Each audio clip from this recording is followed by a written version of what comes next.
La théorie du complot du Nouvel Ordre Mondial, NOM, suggère l'existence d'un groupe secret et puissant d'individus ou d'organisations, souvent désignés comme l'élite mondiale, ou le gouvernement de l'ombre, qui chercherait à établir un contrôle total sur le monde.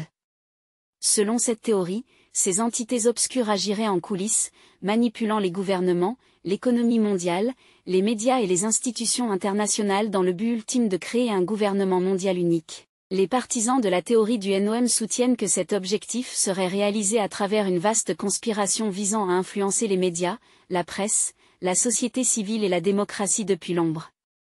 De nombreux événements mondiaux majeurs et crises sont attribués au Nouvel Ordre Mondial.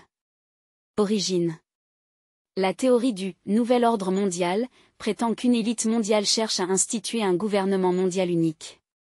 Bien que cette théorie ait circulé depuis un certain temps, elle a connu une nouvelle notoriété pendant la pandémie de Covid-19, certains y voyant une tentative visant à exercer un contrôle excessif sur la population. Les origines de cette théorie remontent aux théories antimaçonniques et anti-Illuminati du XIXe siècle, qui prétendaient l'existence d'une élite occulte. La forme contemporaine de la théorie du Nouvel Ordre Mondial a émergé au milieu du XXe siècle, coïncidant avec une montée du sentiment antiglobaliste aux États-Unis. Différence par rapport aux Illuminati.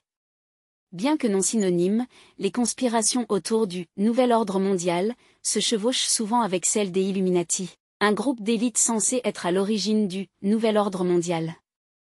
Les théories sur les Illuminati remontent au XVIIIe siècle, lorsque cette organisation réelle existait. Les Illuminati, ou Ordre des Illuminés, étaient une organisation laïque de Bavière dont l'objectif était de libérer le monde de l'autorité religieuse et politique. La théorie du complot a toutefois exagéré leur pouvoir. Le groupe lui-même a été dissous en 1787, mais sa persistance dans les cercles conspirationnistes et la culture populaire est largement due aux théoriciens du complot qui refusent de croire que le groupe n'existe plus. Le Nouvel Ordre Mondial, en revanche, renvoie à l'objectif final poursuivi par diverses élites obscures. Lien avec l'extrémisme. La théorie du Nouvel Ordre Mondial a gagné du terrain parmi les mouvements d'extrême droite et les milices. Elle est souvent associée à des récits antisémites qui prétendent que l'élite juive, en particulier les familles bancaires comme les Rothschild, est derrière les crises et les conflits mondiaux. Certains groupes et mouvements amalgament ces récits en désignant le Nouvel Ordre Mondial, comme le Nouvel Ordre Juif, ou NOJ. Mouvement de milices. Les milices évoquent le Nouvel Ordre Mondial, notamment dans le contexte de leurs récits anti-étatiques. Elles prétendent, par exemple, que des restrictions accrues sur la propriété d'armes à feu sont la preuve que le gouvernement fédéral américain collabore avec cette élite obscure pour restreindre progressivement les droits et les libertés des citoyens américains, en particulier en ce qui concerne le deuxième amendement. Chevauchement avec l'antisémitisme. Les conspirations autour du Nouvel Ordre Mondial intègrent fréquemment des récits antisémites, s'appuyant sur de vieux stéréotypes selon lesquels les Juifs contrôlent les principales institutions financières et médiatiques dans le monde entier. Certains sites web haineux, comme le Nouvel Ordre Juif et Real Jew News, diffusent spécifiquement des récits antisémites affirmant que les Juifs contrôlent l'Amérique et ont infiltré tous les domaines de la vie, des églises et des mosquées aux institutions bancaires et gouvernements. Des sites d'extrême droite plus généraux, comme Renegade Tribune, regorgent également de telles affirmations, témoignant de l'application généralisée des théories du complot du Nouvel Ordre Mondial, pour promouvoir l'antisémitisme et vice-versa. Le négationnisme de l'Holocauste est également répandu sur de nombreux sites promouvant les conspirations du Nouvel Ordre Mondial, avec des affirmations selon lesquelles l'Holocauste serait l'une des nombreuses crises fabriquées par les Juifs. D'autres événements majeurs attribués à la fabrication par les Juifs comprennent les crises médicales, comme la pandémie de Covid-19. Les actes de terrorisme, comme l'attaque de Christchurch. Le trafic de drogue et la guerre contre la drogue, expliqués comme des efforts juifs pour contrôler l'offre et la demande de drogue. Les phénomènes mondiaux, comme le changement climatique. Le multiculturalisme, où l'immigration est expliquée comme un mécanisme créé par les Juifs pour envahir les nations chrétiennes. Certains sites affirment que l'immigration de masse est causée par les Juifs pour perpétrer un génocide blanc.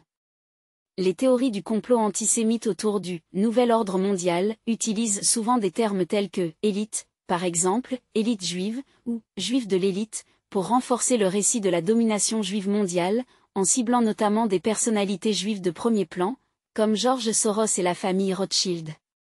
Les conspirateurs peuvent également faire référence au « Protocole des Sages de Sion », un texte prétendant contenir les comptes rendus de réunions entre des dirigeants juifs à la fin du XIXe siècle, au cours desquels ils auraient exposé leur plan de domination mondiale.